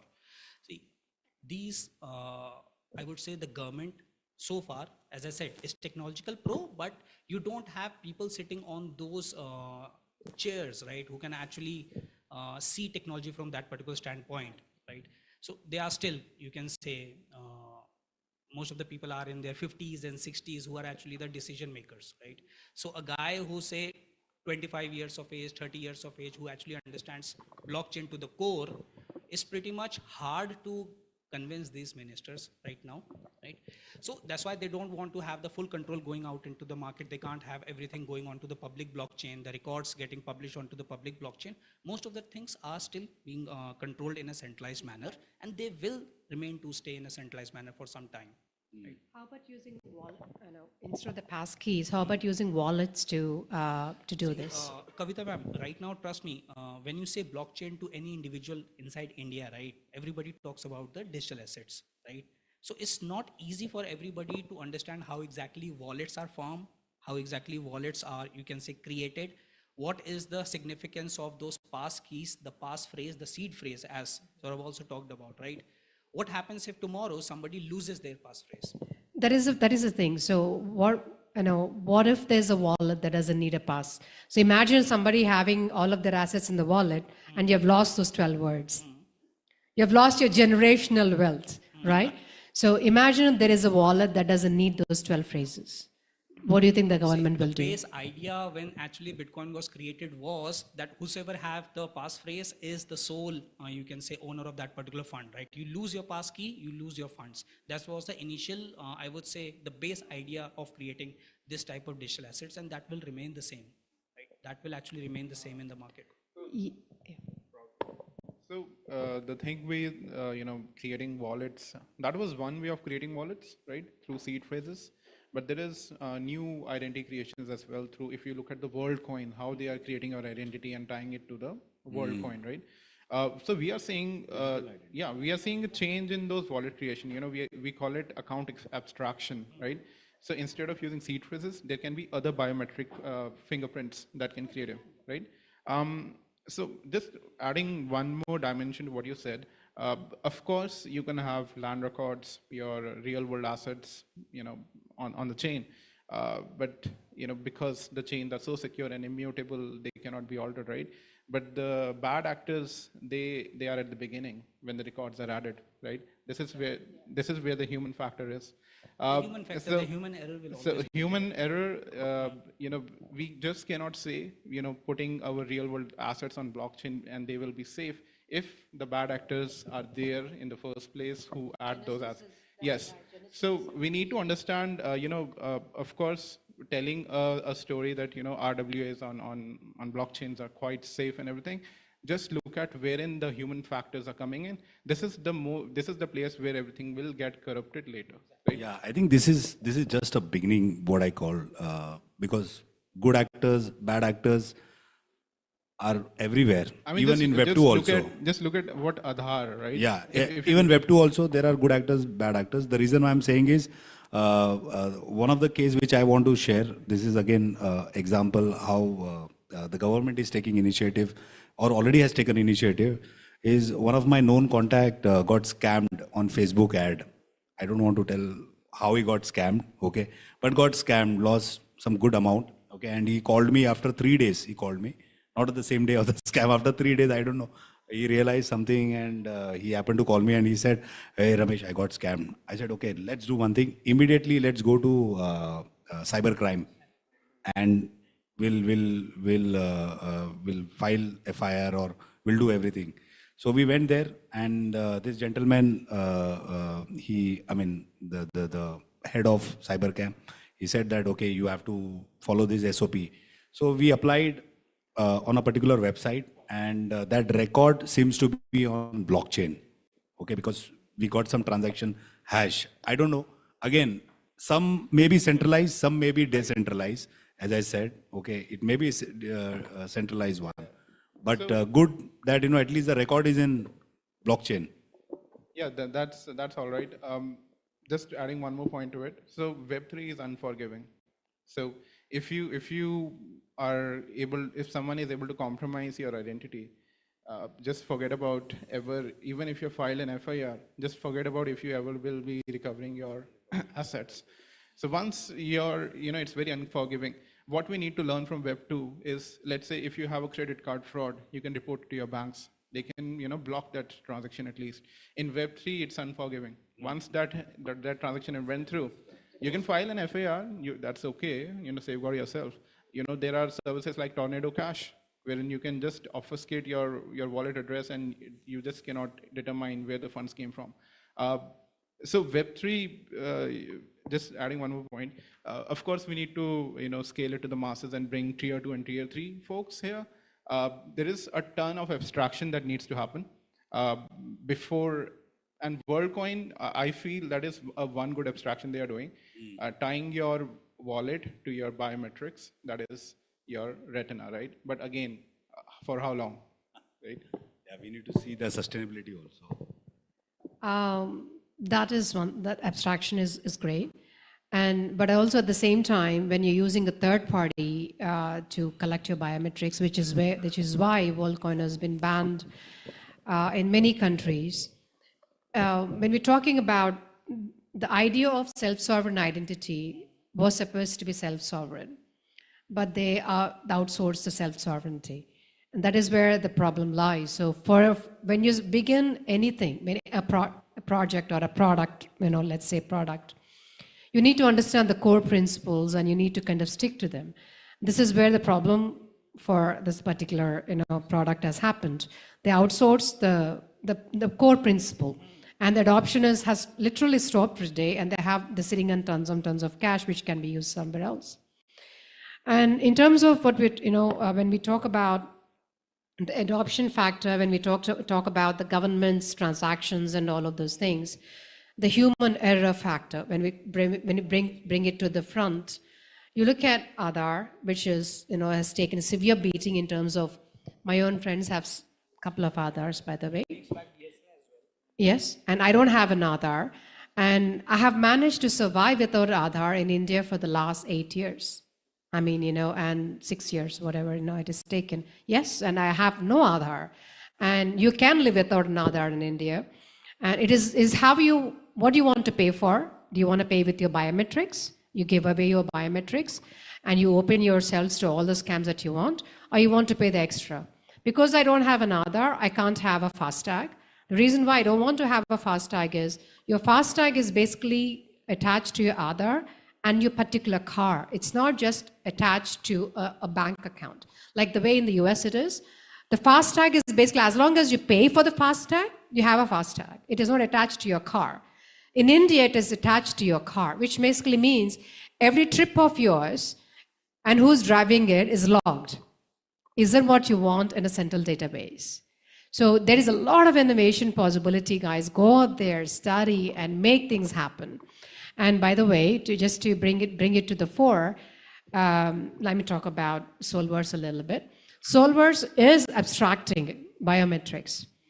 We have a layer where you can create your own identity without the orbs, without any machinery, with your own cell phones. So there are no 12-word phrases. Your PPK is regenerated every time you want to open your wallet. Wait for the product to come out. So this answers your abstraction. This answers your losing all your wealth and health and whatever fitness that you're going to lose because you lost all your bitcoins or whatever it is. And every transaction that you make is interoperable. You use your ID on different chains, and your cross-border transactions are going to happen within minutes, and your visas, your passports, your driver license, everything is in one wallet. So you won't need a Google Pay, you won't need a MetaMask, you won't need a bank account to be on separate different wallets, or you need different. Everything is going to be in one wallet. So it's going to be called the super wallets, and you won't have your 12 words. So bring it to the market in 2 weeks. We'll announce it very soon. Thank you. I think the time is up now. So with this, we will end our panel discussion. But what a great insights from all the industry experts here. Again, I would like to say that what we have covered here, maybe just like 2% or 3% of domains or problems what we spoke just now, what blockchain can do. We still have to cover many, and we still have to see this industry getting matured. Okay, that's it. Thank you. Thank you so much. Thank you, everyone. And thank you. If you have any questions, yeah, we'll give to the audience now.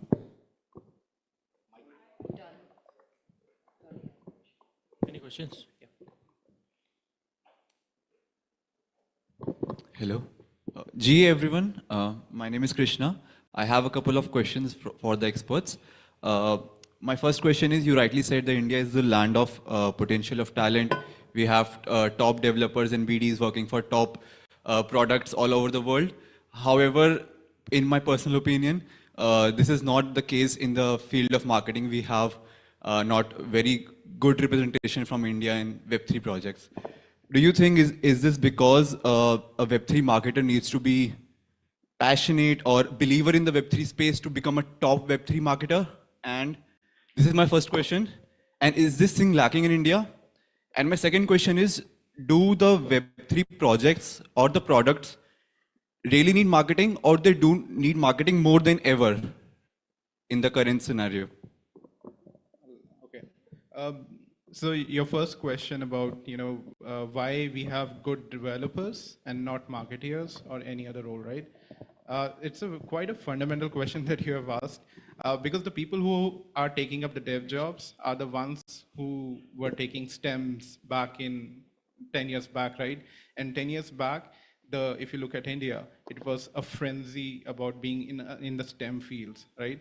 So because of how the India has progressed in the last couple of decades, we have seen so many engineering graduates coming out because our parents, quote unquote, felt that engineering or being in the STEM fields is the way that you will be earning quite a ton of cash in the future.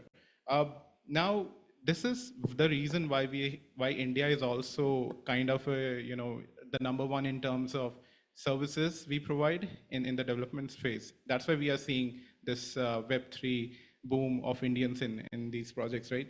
The second question you asked about, is there a need for marketeers or PRs or any other skill?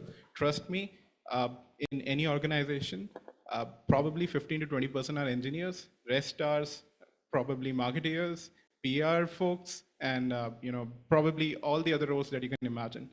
It's not at all a developer-centric company when it comes to building a great Web3 product.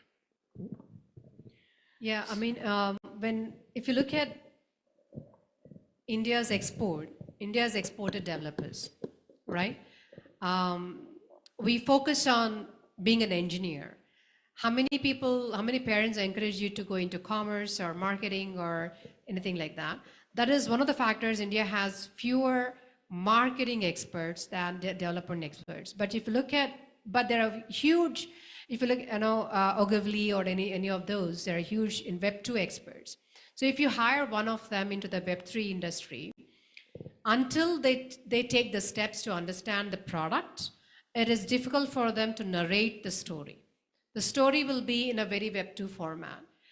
And the Web3 marketing is slightly different. It comes from a lot of social media, Telegram channels, and all of that.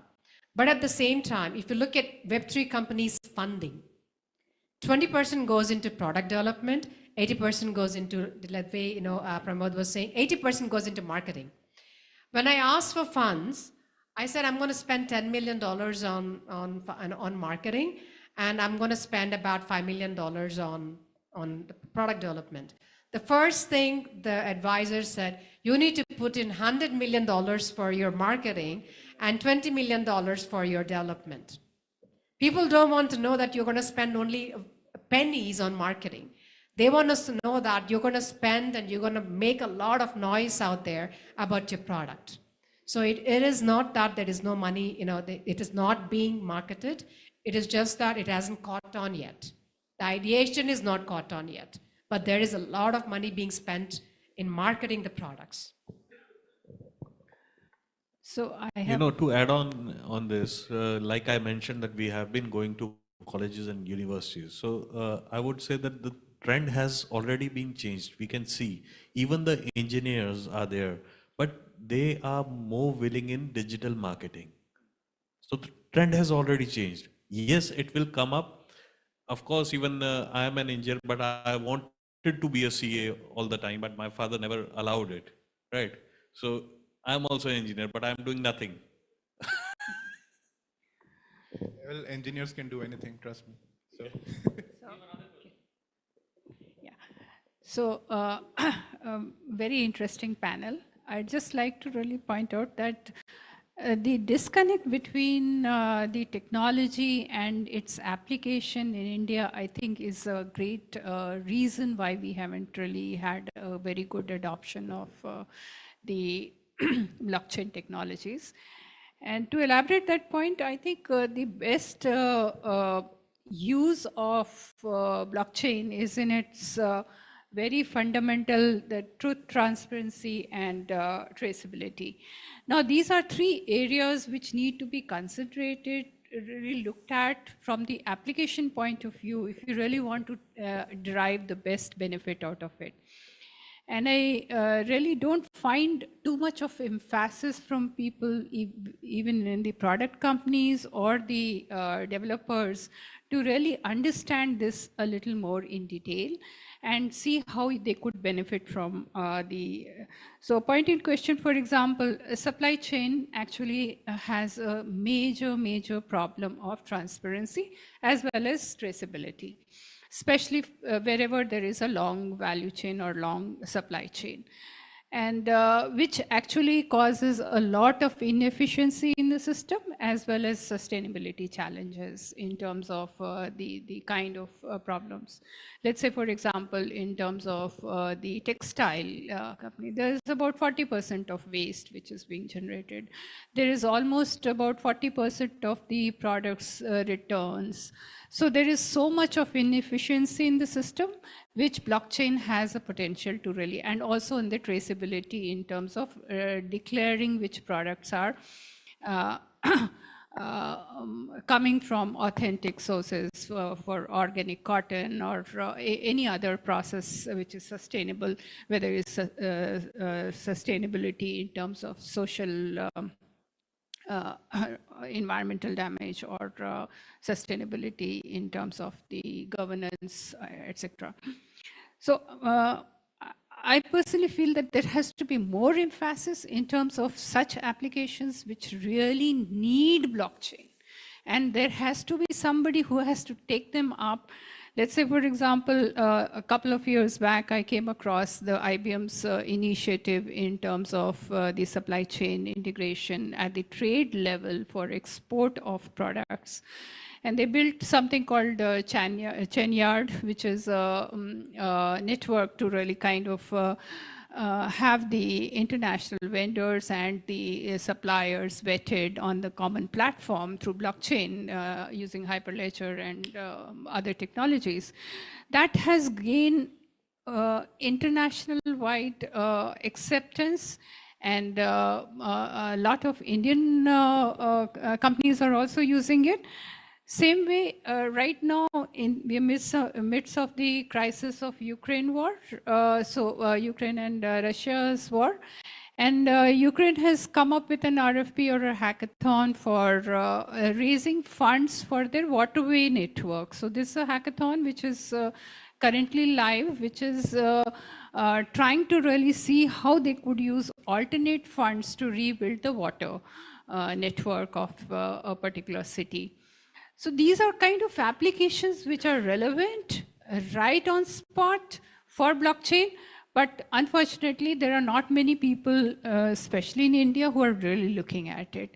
And I'd encourage that the panel throw some light as how this can be really manifested. I personally feel hackathons are the best way to do it.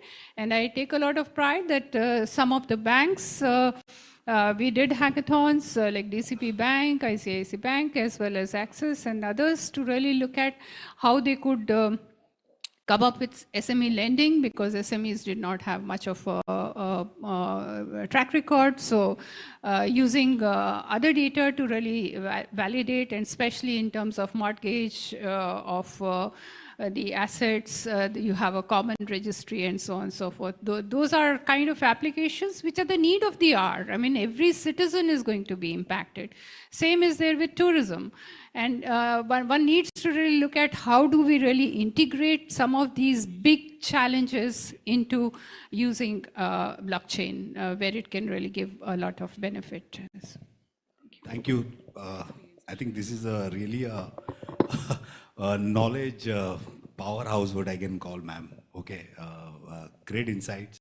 Of course, that is the reason which I mentioned here that, you know, what we have covered today is only like 2 or 3% of the blockchain use cases, okay, adapted by government, non-government, private, but it is far beyond. Okay, there are more than 40, 50 domains which are undergoing some transformation, okay, from Web 2 to Web 3, or already they are in Web 3, but still there are a lot of innovation which is happening. So yeah, huge scope. want to add anything? Or Sure, ma'am. Just to add on into it, like you mentioned about supply chain management, it's that people have started thinking about it, and we are in advanced discussions with the Singapore government about tracing of fish from catching till it's delivered on your plate. So this platform will be developed on Hyperledger Fabric.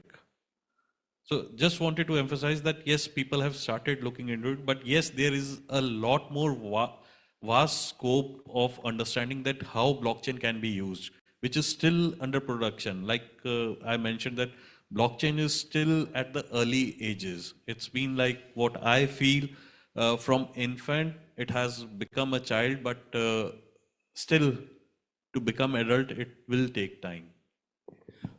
thank you, Lalit. I think, sorry, we got a limited time right now, and we can continue this topic over and again, but I think that is the reason why we have this networking where you can approach them, talk to them, know each other, and please enjoy the high tea.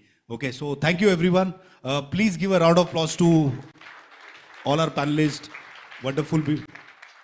We'll take some more time. Thank you so much, everyone, for patiently listening. We have to to it. take a group picture. Yeah, and it's been one of the most insightful discussions, I would say, and I understand that there are a lot of questions. So we request you to connect in networking session one-on-one. We've got token of honor here for the insightful discussion and valuable knowledge all the respected panelists share with us. Although we don't have NFTs now as certificates, but please accept. Thank you so much, Kavita, for your valuable knowledge and time. Thank you so much, Lalji, for your valuable knowledge and time.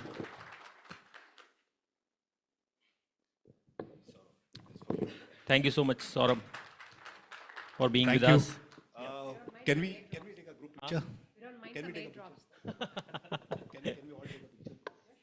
I request everyone, yeah, we can take this group picture.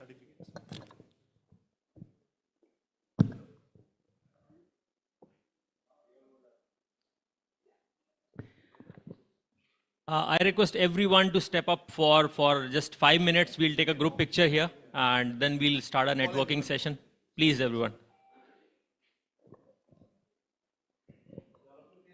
Please. Not everybody on the stage. Please, can you all please come this side? We want to click a group picture. Yep. Okay. Thank you. Please, we'll take few seconds, guys. I'm quite hungry.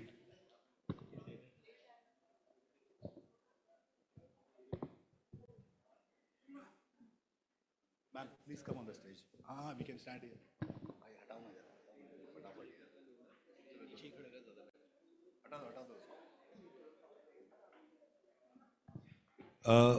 Shaz, please gather everyone. Piche, bhai.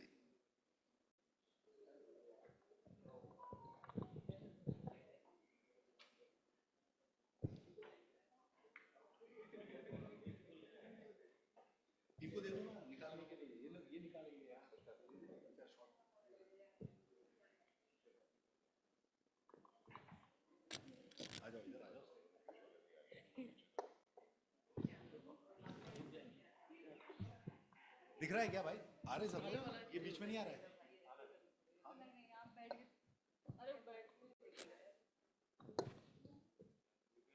चार पांच shot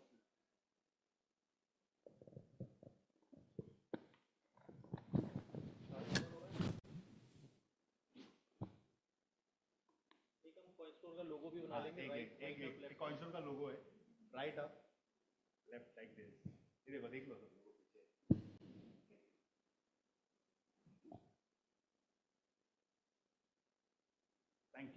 Thank you everyone.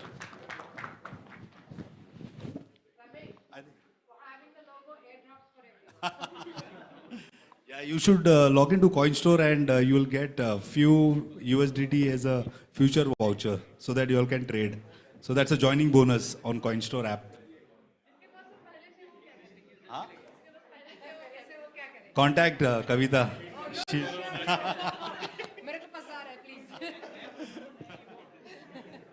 मैं launch करूंगा इनको Coinstore पे.